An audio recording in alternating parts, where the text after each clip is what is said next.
ஒரு சொல் பல அர்த்தங்களை கொண்டது.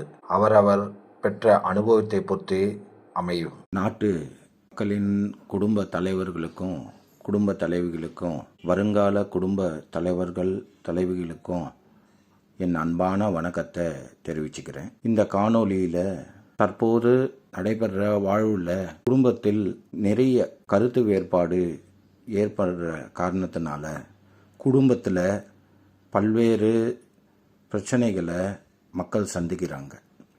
அதுக்கு உண்டான தீர்வுகளை இறைசக்தி மூலமாக நான் உங்களுக்கு இதை சொல்ல விருப்பப்படுறேன். ஏன் குடும்பத்தில் பிரச்சனைகள் இன்னைக்கு கருத்து வேறுபாடுகள் அதிகமாக காணப்படுது, அதற்கான காரணம் என்ன, அதை தீர்க்கக்கூடிய வழிமுறைகள். நீங்கள் எவ்வளவோ படிப்பறிவு இருக்கலாம், ஆனால் படிப்பறிவோட நுண்ணறிவு ரொம்ப முக்கியமான ஒரு விஷயமாக நீங்கள் கருத்தில் எடுத்துக்கணும். உங்களுக்கு 1000 விஷயம் தெரிஞ்சிருக்கலாம், ஆனால் எல்லா விஷயத்தையும் தெரிஞ்சவங்க யாருமே இங்கே கிடையாது. அதனால் இந்த காணொளியில் குடும்பத்தில் வாழ்க்கையை வாழக்கூடிய வாழ்வியல் முறைன்றது அந்த காலத்தில் பெரியவங்க அதுக்கான வழிமுறையை, ஒரு பக்குவத்தையும் ஒரு தெளிவான முறையை வீட்டில் இருப்பாங்க, சொல்லி கொடுப்பாங்க. அது மூலமாக வாழ்க்கையை சிறப்பாக வாழ்ந்தாங்க. இன்றைய காலகட்டத்தில் பலவித சூழ்நிலை காரணமாக அதுக்கு உண்டான வாய்ப்புகள் குறைவான தருணத்தில் இருக்கிறனால குடும்பத்தில் உண்மை அன்பு, விட்டு கொடுக்கும் மனப்பான்மை, புரிந்து கொள்ளும் தன்மை, வஞ்சகமில்லா எண்ணங்கள், நல்ல சிந்தனை படைத்த வினைகள், இதையெல்லாம் கையாண்டு குடும்பத்தில் ஒவ்வொரு பிரச்சனைக்கும் நீங்கள் தீர்வு எடுக்கக்கூடிய ஒரு சிந்தனையை வைத்து குடும்பத்தை நடத்தணும்னு உங்ககிட்ட கேட்டுக்கிறேன். இந்த உண்மை அன்பு அப்படின்னா, நீங்கள் கல்யாணத்துக்கு முன்னாடியோ கல்யாணத்துக்கு ஒரு குறிப்பிட்ட காலம் வரைக்கும் உண்மையான அன்போட குடும்பத் தலைவர் குடும்பத் தலைவியோடு, குடும்பத் தலைவி குடும்பத் தலைவரோடு இருப்பீங்க. அந்த நிலையை நினச்சிக்கிட்டு வாழ்நாள் முழுவதும் உங்கள் பயணத்தை மேற்கொள்ளணும்னு கேட்டுக்கிறேன். அடுத்தது விட்டு கொடுக்கும் மனப்பான்மை.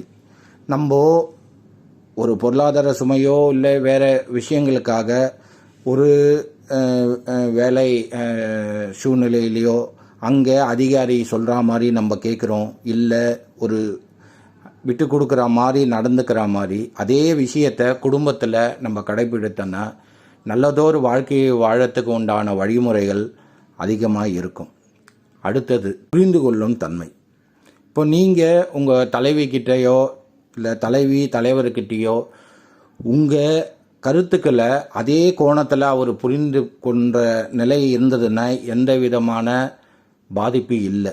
ஆனால் இதில் நீங்கள் சொல்கிற ஒரு அவர் வேறு விதத்தில் எடுத்துக்கிட்டாருன்னா அங்கே தான் குடும்பத்தில் ஒரு சின்ன பிரச்சனைகள் உண்டாவதுக்கு உண்டான வாய்ப்புகள் ஏற்படுது.